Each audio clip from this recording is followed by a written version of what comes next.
Assalamualaikum warahmatullahi wabarakatuh. Kali ini saya akan membahas tentang fenomena media sosial, terutama sekali tentang menyangkut Pilpres 2024. Ya. Kita sebagai masyarakat Indonesia atau rakyat Indonesia harus lebih cerdas, harus lebih bijak menyikapi daripada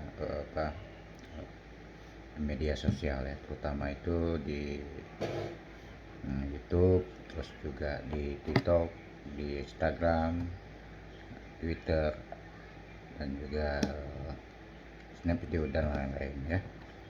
Karena apa? Banyak terjadi provokasi di media sosial, terutama dilakukan oleh hater-hater. Ya, hater di semua kubu ada haternya. Ya, sehingga masyarakat banyak yang terjebak dengan hater-hater.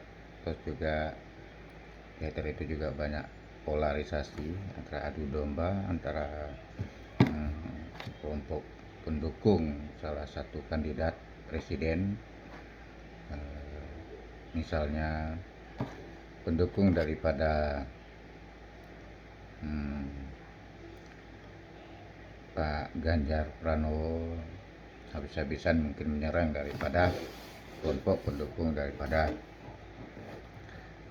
Pak Anies Baswedan, atau sebaliknya. Itu yang terjadi, kita lihat di media-media sosial. Terus juga ada buzzer-buzzer yang dipasang oleh antar kubu ya. Kalau buzzer kebanyakan itu mungkin di pendukung penguasa, itu jelas lebih banyak buzzernya daripada Anies Baswedan ya. Sebagai, kalau dalam pertarungan kali ini Pak Anies Baswedan boleh dianggap sebagai underdog ya. Tapi dari dilihat di fenomena di media sosial ya, yang terjadi interaksi langsung antara masyarakat rakyat Indonesia, itu terjadi interaksi langsung. Bisa melihat dukungan publik itu masyarakat lebih banyak kepada Pak Anies Baswedan, walaupun dalam berbagai survei, mungkin lembaga-lembaga survei, saya tidak tahu metode melakukan riset dan survei yang dilakukan oleh berbagai lembaga survei selalu menempatkan Pak Prabowo atau Pak Ganjar selalu di atas. Tapi dalam fenomena di media, kita lihat baik di televisi maupun media apapun juga, itu yang jadi pembahasan terus tentang Pak Anies Baswedan. Serangan-serangan terus diserang terhadap Pak Anies Baswedan. Saya juga sedikit agak membingungkan kalau kita analisa kenapa mereka begitu khawatir dengan Pak Anies Baswedan ya. Kalau memang istilahnya hasil riset, hasil survei, berbagai lembaga survei jelas-jelas misalnya Pak Anies Baswedan itu di nomor 3 kan tidak begitu mengancam terhadap ya, untuk Pak Ganjar Pranowo atau juga mengancam daripada Pak Prabowo. Ya, kita tahu antara Pak Prabowo dan juga Pak Ganjar Pranowo itu ya satu kubu lah ya, satu kubu. Nah, walaupun beda partai ya, ya sama-sama berada di pemerintahan sekarang yang didukung oleh pemerintah. Mungkin beda dengan Pak Anies Baswedan yang ada di oposisi. Mungkin itu yang ditakutkan apabila nanti yang menangkan Pilpres 2024 itulah Pak Anies Baswedan. Mungkin banyak program-program atau kepentingan pemerintahan sekarang mungkin tidak lagi dijalankan. Bisa saja hal itu terjadi, berbagai asumsi dan analisa, tapi kita kan tidak tahu. Kenapa? Segala sesuatu yang belum terjadi kan nggak mungkin kita merekayasa atau menerka-nerka, menebak apa. Ya, intinya kita menginginkan Pilpres 2024 tidak lagi terjadi kerusuhan, ada korban yang jatuh hanya gara-gara saling mendukung antara kubu pendukung-pendukung antara eh, kandidat satu dan kandidat yang lain. Cukup sudah di 2019 suatu pengalaman yang sangat baik. Kenapa? Kita sebagai rakyat begitu selesai daripada pilpres juga tetap kembali kepada habitat kita. Tetap kalau kita ingin hidup makmur, hidup sejahtera dan sebagainya dengan usaha kita sendiri. Karena kita belum bisa berharap banyak dari pemerintah, siapapun pemerintah. Misalnya kita membayangkan Indonesia itu seperti tidak usah terlalu jauh ke negara-negara yang sudah super maju seperti di Eropa, atau kehidupan seperti di Australia, seperti di Amerika atau Kanada, Denmark, terus juga Norwegia atau di Eropa. Kita terlalu jauh, tapi dengan Malaysia aja kita mungkin agak selalu sulit ya, belum sampai ke sana. Ya otomatis rakyat Indonesia harus berjuang sangat keras ya, sangat keras untuk mendapatkan kesejahteraannya. Jadi siapapun pemerintahan kita tetap ya seperti inilah.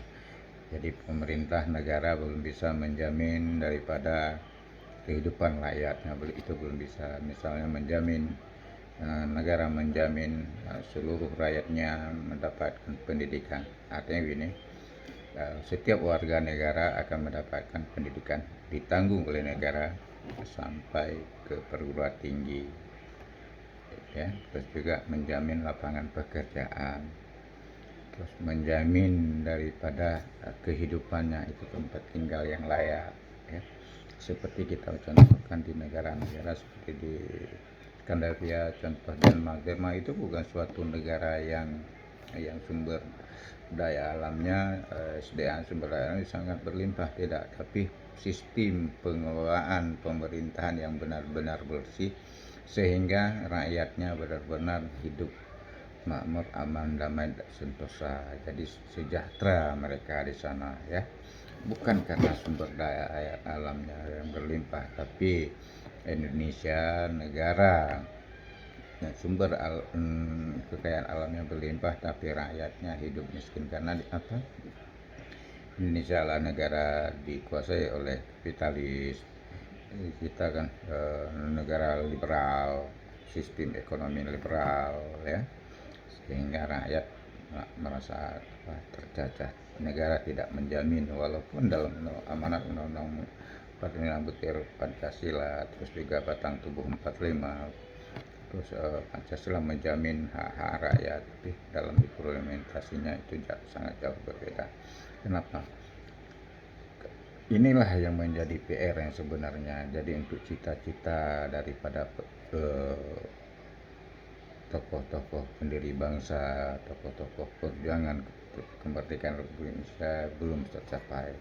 Oleh karena itu saya mengharap sebagai rakyat biasa, walaupun saya mendukung, terutama saya jujur saya mendukung daripada Pak Anies Baswedan.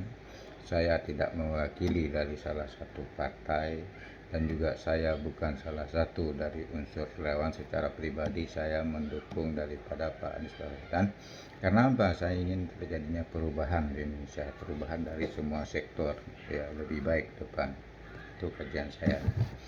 Jadi bukan masalah nanti ada pro ke kiri atau ke kanan dan sebagainya. Bagi saya itu tidak terlalu penting, dikarenakan apa? Saya telah merasakan hidup bagaimana kita bisa makmur, bisa sejahtera dan sebagainya. Itu tidak terlepas juga dari usaha kita sendiri. Kalau di Indonesia, karena negara tidak mendukung, misalnya kita untuk modal usaha aja kita sangat sulit akses modal. Jadi misalnya kita untuk mendapatkan bantuan dari bank atau dan sebagainya itu sangat sulit ya. Jadi untuk hidup kita sangat susah, untuk mendapatkan pekerjaan itu sangat sulit kalau kita tidak punya koneksi. Misalnya kita masuk PNS itu jelas, kalau nggak ada koneksi juga masih sulit menjadi kerja di perusahaan besar juga seperti itu, kecuali kita mempunyai skill yang memang di atas rata-rata yang sangat dibutuhkan. Mungkin kita mudah mendapatkan pekerjaan. Tapi kalau hanya biasa-biasa aja kayaknya sangat sulit ya. Jadi makanya kita belum bisa, rakyat Indonesia belum bisa hidup makmur, sejahtera, setara. Makanya di sini tingkat strata sosialnya, ketimpangan sosial antara golongan orang-orang elit, orang-orang kaya dan orang miskin itu ketimpangan sosialnya masih sangat terlalu tinggi dan sangat mudah terjadi diprovokasi. Karena apa? Karena tingkat kesehatan masyarakat yang sangat rendah, tingkat pendidikannya masih sangat rendah ya. Oleh karena itu saya berharap di 2024 kita tidak lagi terjadi polarisasi seperti di tahun 2019. Ya, itu suatu pengalaman bagaimana berkorban, banyaknya korban, terutama itu barisan yang ketika itu mendukung Prabowo, di mana ada yang jatuh korban, berapa orang yang meninggal dan sebagainya. Tapi pada akhirnya Pak Prabowo juga dia akan bersama pemerintah. Kenapa? Yang mereka inginkan itu, para politisi itulah kekuasaan, tidak lebih daripada itu. Kekuasaan dan uang yang ujungnya orientasinya ke situ semua ya. Kita sebagai rakyat tidak ada mendapatkan pembelaan. Misalnya contoh, harga kebutuhan pokok terus meningkat ya. Jadi sebenarnya pemerintah menekan terutama itu sembako lah. Sembako itu benar-benar pemerintah menjaga dengan kehidupan rakyat Indonesia, karena daya beli rakyat Indonesia tidak sama. Mungkin bagi orang-orang menengah ke atas membeli beras, membeli ikan, membeli untuk kebutuhan pangannya tidak susah ya, kebutuhan daripada makannya tidak susah. Tapi masih sangat banyak rakyat Indonesia itu untuk tercukupi makannya, tercukupi gizi aja itu masih sangat banyak yang masih kekurangan. Tapi pemerintah tidak memikirkan itu siapapun, walaupun ada satu dua mungkin ya daripada pemimpin daerah yang berpikiran begitu ya, tapi belum bisa mengimplementasikan itu ya. Contohnya juga di kesehatan belum pemerataan. Jadi kalau di negara lain itu, contoh di luar negeri, warga negara sudah dijamin ya, dijamin tentang kesehatannya. Jadi tidak lagi takut sakit, berobat kemanapun juga sudah dijamin oleh negara. Begitu juga tentang kita masih sekarang, kenapa berat rakyat Indonesia itu, misalnya masalah pendidikan. Misalnya kita tidak cukup uang, anak-anak kita mungkin walaupun dia punya kemampuan, walaupun dia punya keinginan untuk sekolah lebih tinggi, kadang-kadang orang tuanya tidak mampu membiayai sekolahnya. Itu yang terjadi, itu faktanya. Tapi di negara lain kalau untuk urusan pendidikan, urusan makan, urusan tempat tinggal, sakit dan sebagainya itu sudah ditanggung oleh negara, sehingga mereka hidupnya tidak lebih nyaman, lebih damai, lebih tentram dan lebih bahagia. Demikian saya rasa untuk 2024 kita lebih baik memilih pemimpin, menurut pendapat saya, yang bisa melakukan suatu perubahan yang lebih baik ke depan. Demikian pendapat saya untuk Pilpres 2024. Wassalamualaikum warahmatullahi wabarakatuh.